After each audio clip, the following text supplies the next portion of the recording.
This V12 supercar could have changed the future of cars forever, but it didn't even make it to the showroom floor. The list of cars that were binned before making it to production is so long, I could go on for days.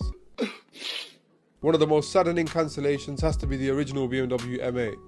Way back in the early 90s, the 8 Series Coupe was BMW's flagship premium model, and it was codenamed the E31. It was a sleek Grand Tourer that was packed with tech and powered by big beefy V8 or V12 engines. Nice. The wildest road-going version of it was the 850 CSI, which was fitted with a 5.6 litre V12 engine, putting out 375 horsepower and 550 Newton meters of torque straight to the rear wheels. Damn! Now this is the 90s we're talking about, so 375 horsepower from a car that wasn't really a supercar is actually very impressive. Wow, it's very nice. The 0 to 60 time on it was also a respectable 5.9 seconds, especially since the 8 Series was a big heavy car. What did you say? Now everyone watching this probably already knows that the wildest BMWs are the M cars. They're the regular BMWs that have been reworked by the lads in the M division for way more power, way more aggression and a more connected driving feel. There are M versions of almost every BMW in today's lineup, even the SUVs, but back in the 90s this wasn't the case. So when the M division got a hold of the 8 Series, all hell broke loose. Its V12 engine now had a capacity of 6 litres, up from the original 5.6.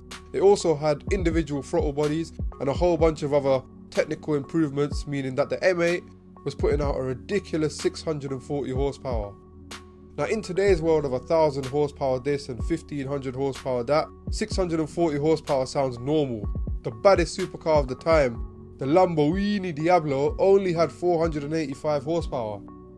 The M8 was on track to be a solid release. However, BMW pulled out as they realised there wasn't a big enough market for it due to the ongoing recession at the time, leaving this future classic dead in the water.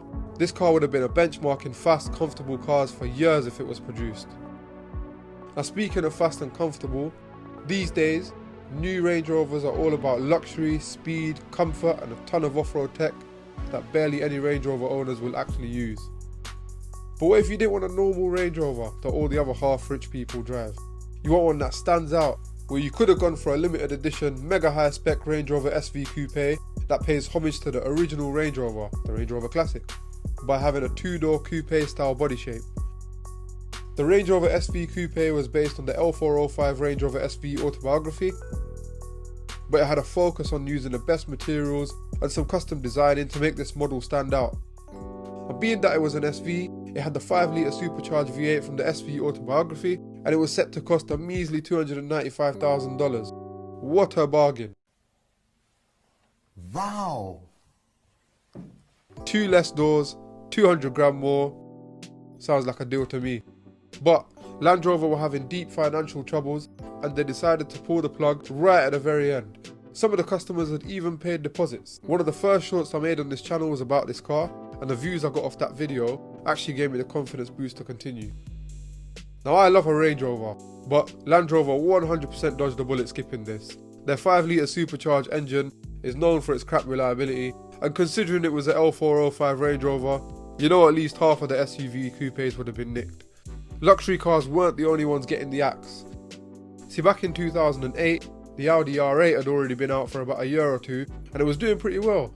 So the lads at Audi got to work on a new version, but it had one huge difference. It was a dirty diesel. The Audi R8 V12 TDI was going to come fitted with a monstrous 6 litre V12 twin-turbo engine. Even though it was a tractor juice drinker, this thing was still quick, making almost 500 horsepower and a mind-blowing 737 pound-feet of torque. Oh my God! Audi took inspiration from their Le Mans winning diesel race cars to develop this engine. So performance wasn't just one of the selling points, it was actually in the car's DNA. They claimed it had hit 60 miles an hour in just 4.2 seconds, plus it would have sounded very unique. Audi showed off 2 versions of this concept car, one in the 2008 Detroit Auto Show, and a more refined version later that year. People were actually excited because this wasn't just another R8, it was something really different. However, with emissions regulations getting tighter and a growing negative perception of diesel, plus all the reworking that Audi would have had to do to get the TDI R8 up to scratch, they decided to just pull the plug. And it's a real shame because this car would have been unlike anything else on the road. Considering it's a diesel, it probably would have got decent MPG as well on a long run. Now there is one little silver lining, that V12 TDI engine did make it into one other model, the Audi Q7, but they're super rare.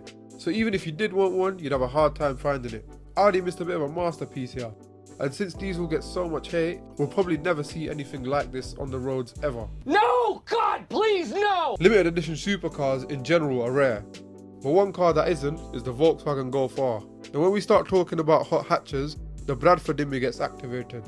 I get the urge to buy a Cat S Golf R with pops and bangs, bro. But speaking of the Golf R, the Mark 7R was released back in 2014 and instantly became the car of choice for yobbos all over the gaff. Mostly because it was a small hatchback that came fitted with a 2-litre turbocharged petrol engine that was putting out 296 horsepower to all 4 wheels, and it's more than enough for a car of its size. But the absolute nutters in VW's R department decided they wanted to get the R closer to the RS3 in power figures. So with a few mods, they pushed its engine, codenamed the EA888, to a mental 396 horsepower, and apparently the car could hit 174 miles an hour. They called this new model the R400. It was wider, it had some sharper exterior styling, and they even ditched the Golf R's quad exhaust design in favour of the dual exhaust in the middle, paying homage to the Mark IV and Mark V R32s. The R400 was even cleared for production. It would have cost about 50 grand, or probably about 250 grand in today's money with inflation. This was all well and good, but VW had one small problem. You know, they had a cheeky little diesel scandal on the horizon. And with the damage that the scandal was doing, the R400 was cancelled. The R400 looked amazing and would have definitely been a mental drive.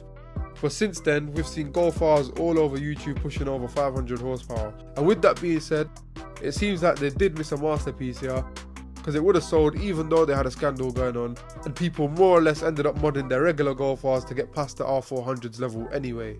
The R400 was a hatchback on steroids.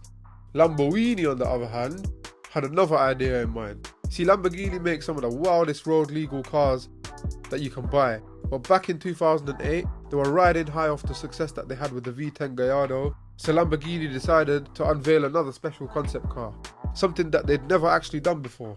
It was a 4-door super saloon, or sedan if you're American. And you might be thinking, why would Lamborghini bother making a family car? Well, Porsche was already doing it with the Panamera, Aston Martin was about to launch the Rapide, and the market was there. Lamborghini just wanted their piece of the pie. They needed a saloon that would not only compete with the best, but it would redefine what a luxury car should be. The Lamborghini Estoque was supposed to do just that. Imagine a Maserati Quattroporte, but nowhere near as crap. The fuck you say? And to be fair, the Estoque was mental. It had the 5.2-litre V10 engine from the Gallardo, and it was putting out 560 horsepower, and it gave the Estoque a 200-mile-an-hour top speed. That's excessive even by today's standards. Going anywhere near those speeds in most of the world would mean your license gone, hefty fine, and maybe even jail time. The public's reaction to the Estoque was mixed. Some loved it, others didn't really see the point in it, but ultimately a few months later in 2009, Lamborghini announced that they're cancelling the Estoque's production. It's a bit of a shame because right now, after almost 20 years, there'd probably only be about 40 to 60k, and there'd probably even be some dinger versions of them about. Subscribe for more of these videos.